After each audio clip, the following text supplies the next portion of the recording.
जब आप पंडाल में बैठ के इतने सारे ऑडियंस को, इतने सारे लोगों को सत्संग देते हैं, उसमें आपकी उम्र से बड़े लोग भी होते हैं बहुत सारे।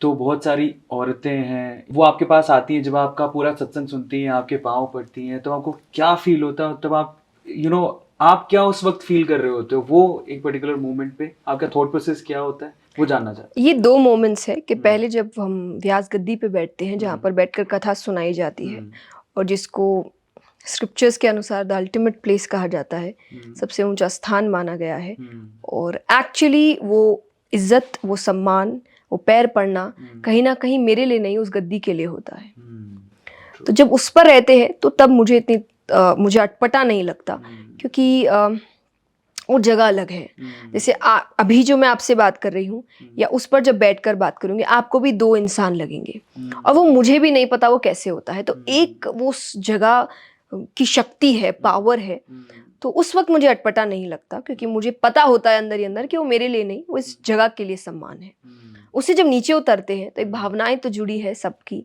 ट्रू, तो पर मैं कोशिश करती हूँ, और हुँ, मैं 100% मेरी तरफ से जितना हूँ, मैं किसी को पैर पड़ने नहीं देती, हुँ, क्योंकि पैर पड़ने के लिए वो मेरे से बहुत बड़े हैं। हाँ, हम सम्मान करते हैं एक-दूसरे का, हम जय श्री कृष्णा करते हैं, हम हाथ जोड़ते हैं, और मुझे उससे नहीं, क्योंकि वो कहीं न कहीं उस जो बातें मैं उनको बता रही हूँ, जिस तरीके से मैं उनका हेल्प कर रही हूँ, वो उस हेल्प का सम्मान है, कि आपसे हमने कुछ सीखा है। और हुँ, जब आप सनातन धर्म की बात करें, तो सनातन धर्म में ज्ञान की कोई उम्र नहीं होती। हुँ, और गुरु यानी जिससे आपको सीख मिला, गुरु हुँ, बहुत होते हैं। या हुँ, आज मैं आपसे कुछ सीख रही हूँ, तो मेरे लिए आप भी एक तरीके के गुरु हैं। हुँ, मैं कहीं और जाऊँगी, उनसे मुझे एक बात भी सीखने को मिले, वो भी मेरे गुरु हो गए। तो सीखते आप सबसे हैं, और हुँ, जिससे आप सीखते हैं, आप उसकी इज़्ज़त करते हैं।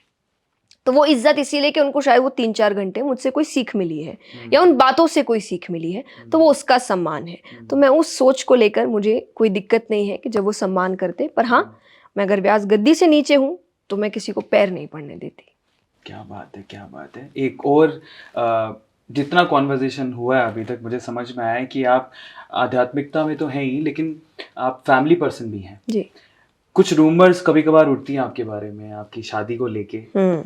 तो उसमें कितनी सच्चाई है? बिल्कुल सच्चाई नहीं है, वो सिर्फ़ रूमर्स है। और मैंने ये हुँ, पहले भी कहा है हुँ, कि अगर मेरी शादी कभी भी होगी, हुँ, तो मुझसे ही बता दी जाएगी आपको कि वो हो रही है। हुँ, मेरे चैनल्स हैं, वेरिफाइड चैनल्स हैं, हुँ, और जब भी होगी आपको डायरेक्टली बता दी जाएगी। पर हुँ, अदरवाइज़ सब रूमर्स है, हुँ, क्योंकि मुझे बहुत कुछ करना है, मेरे हुँ, बहुत सपने हैं। हाँ, हम हुँ, ये भी मानते हैं जब लिखा है तब होना ही है। हुँ, पर अगर आपके खुद के हिसाब से सोच की बात कही जाए, हुँ, तो अभी ऐसी कोई सोच नहीं है मेरी कि शादी के बंधन में मैं बंध जाऊँ। हुँ, but to be very honest, करेंगे, हुँ, क्योंकि साधु या साध्वी या संत मैं अपने आप को नहीं मानती। मैं एक बहुत ही नॉर्मल लड़की हूँ। हुँ, जैसे आप, हम सब हैं, अपने घरों में रहते हैं, परिवार के साथ, दोस्तों के साथ, अपनी हुँ, इच्छाएँ भी पूरी करते हैं। एक हुँ, नॉर्मल लाइफ़स्टाइल जो होती है हर हुँ, व्यक्ति की, वो हुँ, जीते हैं। हुँ, पर साथ ही साथ मैं बहुत स्पिरिचुअल हूँ, मैं बहुत रिलीजियस हूँ, मैं हुँ, भगवान को बहुत मानती हूँ, और हुँ, शायद इन्हीं के कारण आज जो मैं कर रही हूँ वो है। हुँ, पर अदरवाइज़, क्योंकि मैंने कहा नॉर्मल है, तो शादी भी होगी, परिवार भी होगा, सब कुछ हुँ, होगा,